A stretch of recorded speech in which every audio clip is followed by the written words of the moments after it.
Hello வணக்கம். அதாவது இந்த கேஸ் சிலிண்டரு பிரச்சனை இப்ப நீங்க பார்த்துக்கிட்டு இருப்பீங்க. கேஸ் சிலிண்டர்னால இப்ப ரொம்ப அவதிப்பட்டு மக்கள் பழையபடி அடுப்புக்கே போயிட்டாங்க. அடுப்புக்கே மறுபடியும் போய் ஊதாங்கோலி வச்சு ஊதி ஊதி இப்ப சமைக்க ஆரம்பிச்சுட்டாங்க. சொல்றதெல்லாம் பார்த்தா பயமா இருக்கு மாப்ள. பாத்தியா? அதுவும் வீட்டுக்குள்ளலாம் கிடையாது. ஏதோ பொங்க வைக்கிற மாரி எல்லாம் அவன் வீட்டு வாசல் முன்னாடியே அடுப்ப தோண்டி வச்சுட்டான். பக்கத்து பக்கத்துல அடுத்தடுத்த வீட்ல முன்னாடி முன்னாடியே சமைக்கிறாங்க. சூப்பர். இது நல்ல விஷயம். ஏன்னா மிளகா பொடி இல்லையா பக்கத்தில் வாங்கிக்கலாம், உப்பு இல்லையா இப்படி ஏத்தாப்புல வாங்கிடலாம், குழம்புக்கு எதுவுமே இல்லையா அப்படி இப்படியே வாங்கி போட்டு சமைச்சுக்கலாம். எப்படி இப்போ கேஸுன்னா அந்த மாதிரி செய்ய முடியுமா? இப்போ இதுவே கேஸாக இருந்தா வச்சுக்கோங்களேன், டீ வைக்கணுமா சரட்டு ஆன் பண்ண வேண்டியது, டீ வைக்க வேண்டியது, ஆஃப் பண்ண வேண்டியது, கூட்டு வைக்கணுமா ஆன் பண்ண வேண்டியது, கூட்டை வச்சுட்டு ஆஃப் பண்ண வேண்டியது. ஆனால் இப்போ இன்னுமே அது மாதிரி செய்ய முடியாது. ஏன்னா அடுப்பு பற்ற வைக்கிறது பெரிய ப்ராசஸ். அது ஊதி ஊதி தீயை வச்சு பற்ற வச்சு அதை பிடிக்க விட்டு பெரிய விஷயம். அப்புறம் அதோட டீக்கு மட்டும் ஆன் பண்ணிவிட்டு அமர்த்த முடியாது. அமர்த்தினா மறுபடியும் பற்ற வைக்கிறது கஷ்டம். அப்படியே அப்படி குழம்பு வைக்கலாம், அப்படி சோறு வச்சுட்டு ஒரே வகையில் எல்லாமே முடிஞ்சிடும். அதனால் இதெல்லாம் பார்த்து ரொம்ப நாள் ஆச்சு. ஆமாம், இப்போ பார்க்கும்போது நல்லா இருக்குது. எல்லார் வீட்லையுமே இதுதான். இப்போ நம்மளுமே இதுதான். பெண்களை மட்டும் சமைக்கிறதுலாம் கிடையாது, இப்போ ஆம்பளையுமே சேர்ந்து எல்லாம் பிறந்தடி சமைக்கிறாங்க. அப்படியா? ரொம்ப சந்தோஷம். யாரு சுற்றி வருஷ கட்டி வைக்கிறாங்க. யாரு நெட்டுக்க எவன்ட்டு வெந்துருச்சு, எவன்ட்டு வேகலை, எவனுக்கு பிடிச்சிச்சு வைக்கலைங்கிற மோக்க இதில் பார்த்துருவாங்க. அந்த அளவுக்கு வச்சுக்கிட்டு இருக்காங்க. ஹலோ மக்களே, இதோ பாருங்க கார். இது சாதாரண கார் இல்ல, டாய்லெட் வசதி உள்ள கார். Very good. ஆனா எனக்கு புரியல. ஆமாங்க, இந்த கார்ல டாய்லெட் அட்டாச்சா இருக்கு. சப்போஸ் நீங்க லாங் டிரைவ் போறப்போ நிம்மதியா இதை யூஸ் பண்ணிக்கலாம். அதாவது வேற ஒன்றும் இல்லை, ட்ரெயினில் டாய்லெட் பார்த்துருப்பீங்க, அதுபோக ஹோட்டலில் டாய்லெட்டு இந்த மாதிரி தான் இருந்துச்சு. இப்போ காருக்குள்ளேயும் டாய்லெட் வந்துருச்சு. முதல்ல கஷ்டமா தான் இருக்கும், அப்புறம் பழகிடும். ரொம்ப அவசரமான கண்டிஷனில் நீங்கள் அந்த டாய்லெட்டில் போய்க்கலாம், காரை ஆஃப் பண்ணி ஓரமாக போட்டு. ஏன்டா டேய், டாய்லெட்டு வர்றவன் முன்னாடி டாய்லெட்டு போயிட்டு வந்துடலாம் வீட்டில். இல்லை வீட்டில் ஒரு ஆஃபீஸ் போறியா, அங்கே ஆஃபீஸ் போய் டாய்லெட் போகலாம். ஏன்னா அங்கேருந்து ஒரு 3.5 கிலோமீட்டர் இடையிலையா உனக்கு டாய்லெட் வருது. உன்னைய பத்தி நான் கூட என்னென்னமோ நினைச்சுக்கிருந்தேன். நீ உடம்பு சீப்பாளா இருந்திருக்க. சரி, இதில் போய் அதுக்கு காருக்குள்ளே அதுக்கு ஒரு செட் அசம்பிள் வச்சு டாய்லெட் போனால் அதை சேமிக்கிற மாதிரி ஒன்று வச்சு அப்படி பண்ணுறதுக்கு வீட்டிலேயே போயிட்டு வந்துடலாம்டா. இது எதுக்கு காருக்குள்ளே டாய்லெட் வச்சு அதுக்குள்ளே போய் அதில் ஒரு சீட்டை போட்டுலாம் 100 ஆள் உட்கார்ற மாதிரி. நான் எதுவாக்கவே இல்லை, எங்களுக்கு ஜீரணிக்க முடியல. அதாவது ரொம்ப தூரம் போகிறவங்க கூட இடையில எங்கேயாவது ஒரு கருவு காடு இந்த மாதிரி பார்த்து நிப்பாட்டி அங்கே நம்ம டாய்லெட் போயிடுவாங்க. அதை விட்டுட்டு ஒரு 3 கிலோமீட்டர் 3.5 கிலோமீட்டர் தான் போக போகிறாங்க பாஸ் ஆஃபீஸுக்கும் வீட்டுக்கும். இதுக்கு இடையில டாய்லெட் விட்டு என்ன செய்ய? ரொம்ப தூரம் போனாலுமே டாய்லெட் ரொம்ப இடத்துல இருக்கு, அங்கே வச்சுக்கலாம். இல்லையா ஒன்று பாத்ரூம் இந்த மாதிரி போகிறதா இருந்தால் அவுட்டரில் போய்க்கலாம். அப்புறம் என்னத்துக்கு டாய்லெட்டு? தெரியல. அட்வான்டேஜுங்கிறதுக்காக எதாவது செஞ்சிருவாங்க. 3,24,200 की दारू है दोस्तों। கோட்டோடைய इसको पीने के लिए आपको 50,000 डिपॉजिट कराने के बाद EMI करवाना पड़ता है। और ये भैया EMI करते हैं इसकी। ஒருத்தர் இருக்கான் பாரு, EMI कर दोगे ना इसकी? दोस्तों EMI करवाना पड़ेगा यार। ये दारू का नाम पढ़ो पहले तो, रेमी मार्टिन लुइस 13।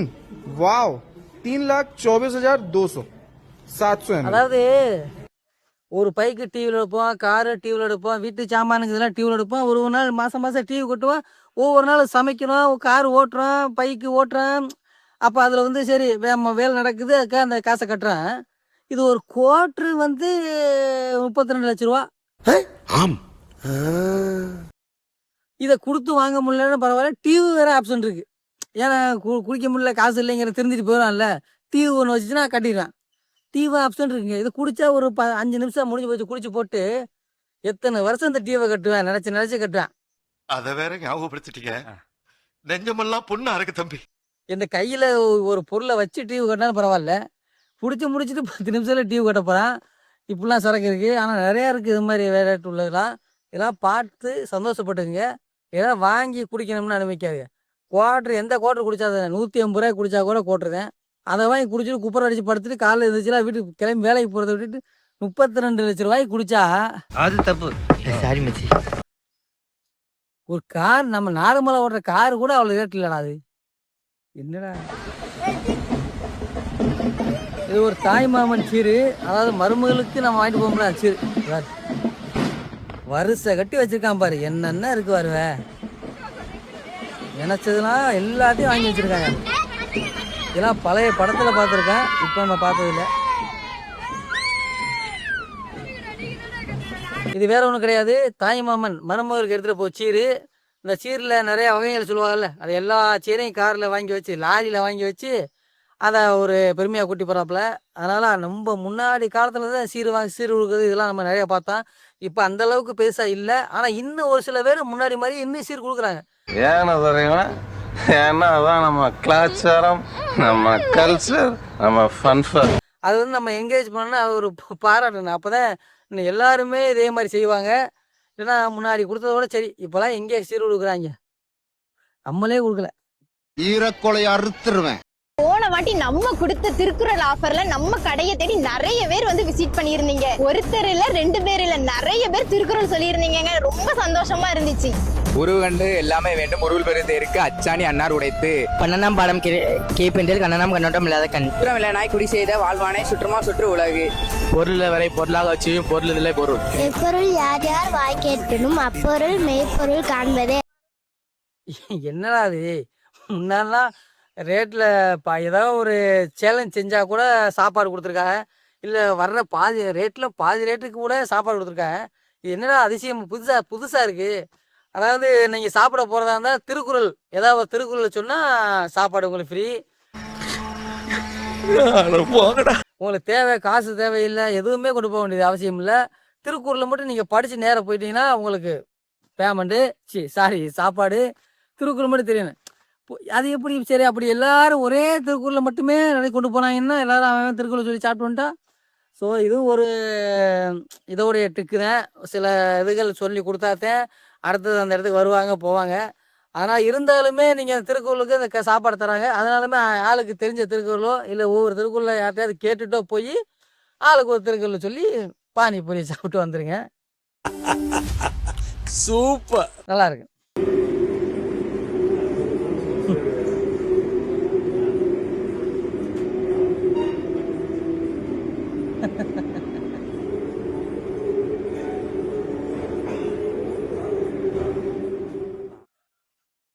அதாவது இது வந்து என்ன தெரியுதுன்னா, நீங்க குடிகாரங்க ஃபுல்லாமே கெட்டவன் நினைக்கிறீங்க இல்லையா? குடிகாரம் ஃபுல்லாமே நாட்டுப்பற்று இல்ல, வீட்டை கவனிக்க மாட்டான், நாட்டை கவனிக்க மாட்டான், அவங்க எல்லாம் வீணா போனவங்க நினைக்கிறீங்க. தப்பு. பாத்தியா, நம்ம நாடு இன்னொரு நாடு கிரிக்கெட்ல ஜெயிச்சு ஏதோ ஒரு மேட்ச்ல ஜெயிச்சு 2 பேரும் உட்காந்து தேசிய கீதம் பாடியிருக்காங்க. அந்த சவுண்டை கேட்டவொடனே பார்ல இருந்து எந்திரிச்சு நின்றுருக்கேன். சரியா, அந்த அளவுக்கு ஒரு நாட்டுப்பற்று இருக்கு. குடிகாரனுக்கு நாட்டுப்பற்று அதிகம், வீட்டுப்பற்று அதிகம். அதனால குடிகாரன் அவன் சாதாரண அடிச்சு போகாதீங்க. இப்போ நான் குடிக்காதவன் கூட ஒரு இடத்துல இந்த மாதிரி பாட்டு கேட்டால் கூட கண்டுக்குவானா, இதெல்லாம் பண்ணுவானான்னு தெரியாது. குடிகாரன் செய்வான். அப்படியா? ரொம்ப சந்தோஷம். எப்படி பேர் கடிச்ச கட்டியை வச்சு போட்டு நிற்கிறான் பத்தியா, அதுதான் அந்த இடத்துல நீ பாராட்டணும்.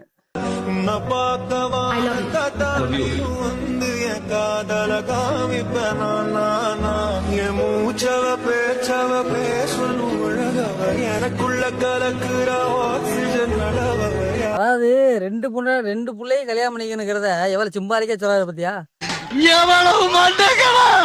அதாவது இங்கிட்ட ஒரு பொண்ணை லவ் பண்ணியிருக்காரு, இங்கிட்ட ஒரு பொண்ணை லவ் பண்ணியிருக்காரு. இதுகிட்ட லவ் சொல்லும் போது அந்த பிள்ளை வந்துருச்சு, அதையும் விட மாட்டாராமா, இதையும் விட மாட்டாராமா, 2ஐயும் கடிக்கலாமா.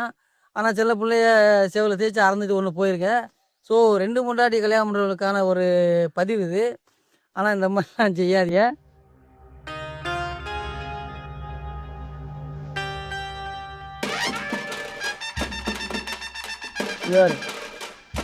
பேசு கிடைக்கணும் தெரிஞ்சோடனே குடிக்கிறதுக்காக ஹீட்டர் கொண்டு பாரு, அந்த ஹீட்டரை குழம்புக்குள்ள போட்டு ஹீட் பண்ணிக்கிட்டு சாப்பிட்டு இருக்கேன். குழம்பே வச்சுட்டாங்க. அதுக்கு தான் விறகு முக்கியம். விறகு இல்லைட்டா ஒன்றுமே செய்ய முடியாது. கிராமங்கள்லாம் இப்போ இந்த பிரச்சனை வராது, எல்லாருக்குமே விறகு கிடச்சி போயிடும், தாராளமான ஒரு இதாக போயிடும். டவுனுக்குள்ள உள்ள ஆளுக்கு தான் விறகு கிடைக்காது. இந்த மாதிரி இதை வச்சு தான் சமைக்கணும். ஈராக்கின் மேற்கு பகுதியில் அமெரிக்க விமானப்படைக்கு சொந்தமான KC-135 ரக எரிபொருள் நிரப்பும் போர் விமானம் விபத்துக்குள்ளானதில் 4 வீரர்கள் உயிரிழந்துள்ளனர். வியாழனன்று மதியம் ஏற்பட்ட இந்த விபத்தில் விமானத்தில் இருந்த 6 பேரில் 4 பேர் உயிரிழந்ததாக உறுதி செய்யப்பட்டுள்ளது. மீதமுள்ள 2 தேடும் பணிகள் தொடர்ந்து நடைபெற்று வருகின்றன.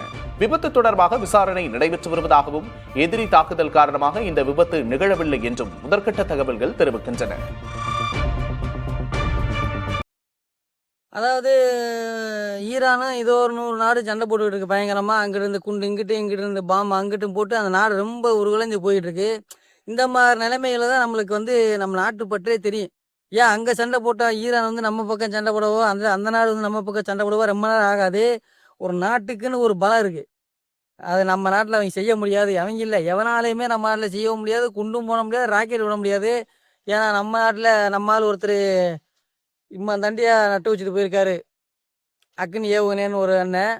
அது இருக்கிற வரைக்கும் நம்ம நாட்டில் எவனாலையும் தொடவும் முடியாது, குண்டும் போட முடியாது. எல்லா பலத்தையும் வச்சுட்டு போகுது ஒருத்தர். அதனால் இந்தியாவில் இருப்பதை நம்ம பெருமிதம் கொள்வோம். இந்தியாவில் இருப்பது ரொம்ப நல்ல விஷயம் நம்ம நினைப்போம். அந்த மாதிரி ஒருத்தர் ஐயா அப்துல் கலாம் செஞ்சுட்டு போயிட்டாரு. அதனால் இந்த மாதிரி சண்டைகளை பார்க்கும்போதே நம்ம நாட்டோடைய பெருமை நம்மளுக்கு தெரியும். இந்த மாதிரி ஒரு நடந்ததை நம்ம நாட்டோட இது நம்மளுக்கு புரியும் என்று சொல்லி இந்த வீடியோவோட உங்களுக்கு விடைபெறுகிறேன். நன்றி, வணக்கம்.